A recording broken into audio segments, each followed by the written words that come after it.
Hello everyone, I am Santilata Varik, Assistant Professor in Department of Computer Science at Pandit Sundarlal Sarma Open University, Chhattisgarh, Bilaspur.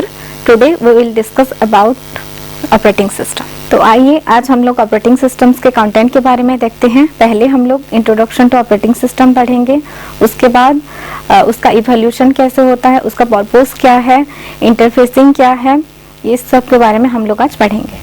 Operating system एक collection of software होता है जो computer hardware को manage करता है। ये एक तरह से हमारा इंटरफेस की तरह काम करता है, जैसे हम लोग डायग्राम में भी देख सकते हैं। यूजर है, हार्डवेयर है और ऑपरेटिंग सिस्टम्स एक इंटरफेस की तरह वर्क कर रहा है। उसके बाद हम लोग देखते हैं इवोल्यूशन ऑपरेटिंग सिस्टम का। 1940 में जब हमारा नया कंप्यूटर इंट्रोड्यूस हुआ था, तब हमारा कंप्यूटर्स बिना ऑपरेटिंग सिस्टम के चल रहे थे। धीरे धीरे यूजर फ्रेंडली बनाने के लिए ऑपरेटिंग सिस्टम्स का इन्वेंट हुआ। पहले हम लोगों का ऑपरेटिंग सिस्टम्स में असेंबली लैंग्वेज में या फिर मशीन लैंग्वेज में कोड होते थे, तो ऑपरेटिंग सिस्टम्स एग्जिस्ट नहीं करता था, तो यूजर को थोड़ा सा डिफिकल्टी होता था। जब धीरे धीरे ऑपरेटिंग सिस्टम्स इवोल्यूशन होते गया और इंट्रोड्यूस हुआ, तो ये यूजर फ्रेंडली के वजह से हम लोग इसको अच्छे से यूज कर सकते हैं। ऑपरेटिंग सिस्टम का पर्पस है ये यूजर को एक यूजर फ्रेंडली एनवायरनमेंट प्रोवाइड करता है, जिससे हम लोग अपना काम अच्छे से कर पाएं। ऑपरेटिंग सिस्टम का दो गोल होता है। प्राइमरी गोल है हम कैसे एक एनवायरनमेंट को अच्छी तरीके से यूज कर पाएं, और सेकेंडरी गोल है हम जितने भी कंप्यूटर के रिसोर्सेस हैं कितने अच्छी तरीके से हम लोग यूज कर पाएंगे। एक कंप्यूटर को स्टार्ट करने को हम लोग बूटिंग प्रोसेस बोलते हैं। हम लोग कंप्यूटर को स्टार्ट करने के लिए एक सॉफ्टवेयर कमांड से भी स्टार्ट करते हैं, या फिर एक हार्डवेयर के एक बटन प्रेस करके हम लोग कंप्यूटर को स्टार्ट कर सकते हैं। जैसे कि आप लोग डायग्राम में भी देख सकते हैं, हम लोगों ने पावर ऑन किया कंप्यूटर के, उसके बाद बायोस परफॉर्म होता है, उसके बाद डिस्क से हम लोगों का ऑपरेटिंग सिस्टम लोड होके रैम में जाता है। कुछ टाइप के बूटिंग प्रोसेस होते हैं, जैसे पहला बायोस लोड होता है। बायोस का मतलब होता है बेसिक इनपुट आउटपुट सिस्टम, जो पहले हमारे कंप्यूटर में लोड होता है। उसके बाद पोस्ट परफॉर्म होता है, जैसे पोस्ट का मतलब होता है पावर ऑन सेल्फ टेस्ट, जो चेक करता है कि कंप्यूटर जो जितने भी है पावर ऑन है कि नहीं, ये सारी चीजें वो चेक करने के बाद पोस्ट परफॉर्म होने के बाद हम लोगों का ऑपरेटिंग सिस्टम में लोड होता है।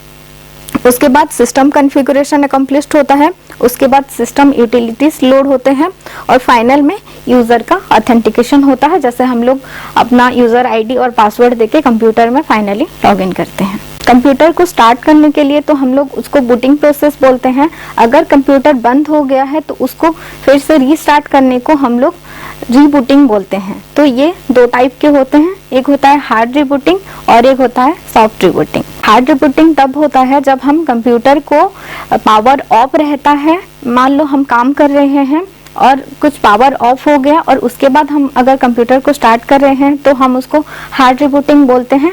और हम अगर खुद स्लीप मोड में या फिर रीस्टार्ट कर रहे हैं तो उसको हम लोग सॉफ्ट रीबूटिंग बोलते हैं।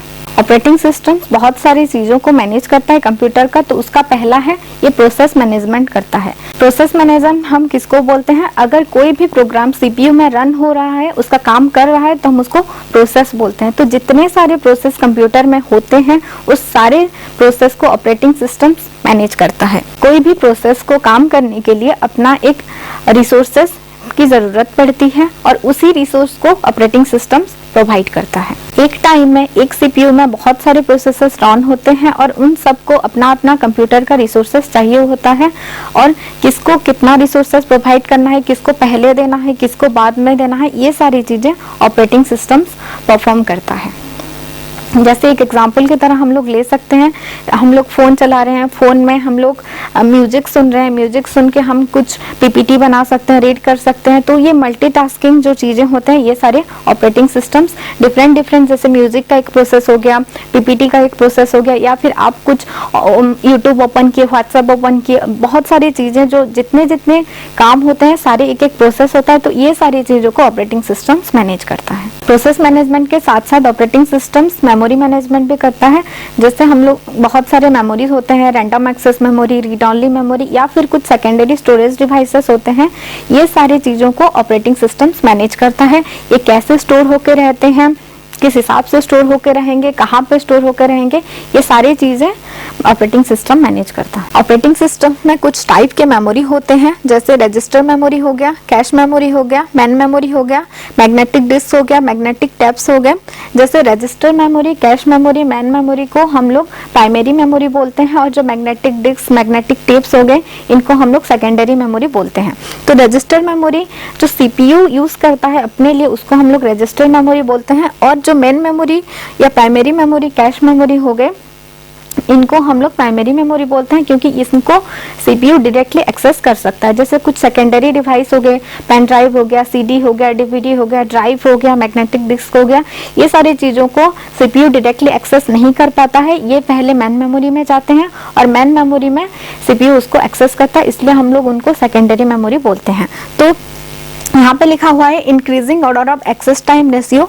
तो जैसे ही हम नीचे नीचे जाएंगे, रजिस्टर मेमोरी, कैश मेमोरी या फिर मैन मेमोरी के नीचे हम लोग जाएंगे, तो इनका इंक्रीजिंग टाइम बढ़ता जाएगा। और इनका एक भी एडवांटेज है कि अगर हम लोग एक्सेस टाइम अगर बढ़ भी रहा है तो इनका साइज ज़्यादा रहता है। जैसे रजिस्टर मेमोरी का कुछ बिट्स में रहते हैं, कैश मेमोरी का कुछ बाइट्स में रहते हैं, या फिर मैन मेमोरी का अभी 8 GB या फिर 16 GB तक अवेलेबल हो रहे हैं। और अगर कुछ ज़्यादा स्टोर करके हम किसी भी प्रोग्राम को रखना है तो हम सेकेंडरी स्टोरेज में रख सकते हैं। दो टाइप के मेमोरी मैनेजमेंट स्कीम होते हैं, एक होता है कंटिन्यूअस मेमोरी मैनेजमेंट स्कीम और एक होता है non continuous memory management scheme.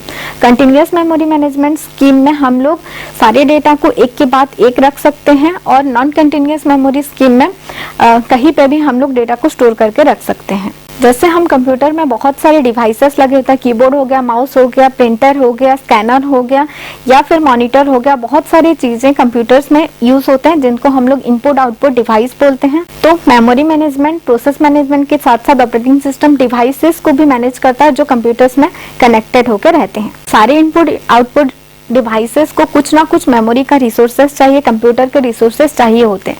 अगर वो रिसोर्सेस अवेलेबल होता है तो ऑपरेटिंग सिस्टम्स उनको प्रोवाइड कर देता है, या फिर अगर वो अवेलेबल उस टाइम में नहीं है तो वो उनको वेट मोड में रख के उसके बाद अगर एक प्रोसेस कंप्लीट हुआ तो उसको खत्म करने के बाद उसके बाद फिर नेक्स्ट डिवाइस को उसका मेमोरी एलोकेशन देता है या फिर उसका रिसोर्स एलोकेशन करता है। तो डायग्राम में आप लोग देख सकते हैं कि कैसे ऑपरेटिंग सिस्टम स्कैनर को, प्रिंटर को, कीबोर्ड को, माउस को या फिर पेन ड्राइव को मैनेज कर रहा है। पहले भी इसके बारे में हम थोड़ा पढ़े हैं कि ऑपरेटिंग सिस्टम्स कैसे इंटरफेस की तरह काम करता है। ये यूजर और कंप्यूटर के बीच में एक ब्रिज की तरह वर्क करता है। बहुत सारे ऑपरेटिंग सिस्टम्स के इंटरफेस यूज होते हैं कंप्यूटर सिस्टम में, तो इसका एक एग्जाम्पल है ग्राफिकल यूजर इंटरफेस जो पॉपुलरली हम लोग यूज करते हैं। एक ग्राफिकल यूजर इंटरफेस का डायग्राम है, जैसे हम किसी भी आइकन को क्लिक करके यहाँ पे कैमरा है, म्यूजिक है या फिर कुछ पीपीटी है, एक्सेल है, हम ओपन कर सकते हैं। तो इसके अंदर ये हमारे लिए एक ग्राफिकल यूजर इंटरफेस है। हम लोगों के एक्सेसिंग के लिए इसके अंदर बहुत सारे प्रोग्राम्स होते हैं जो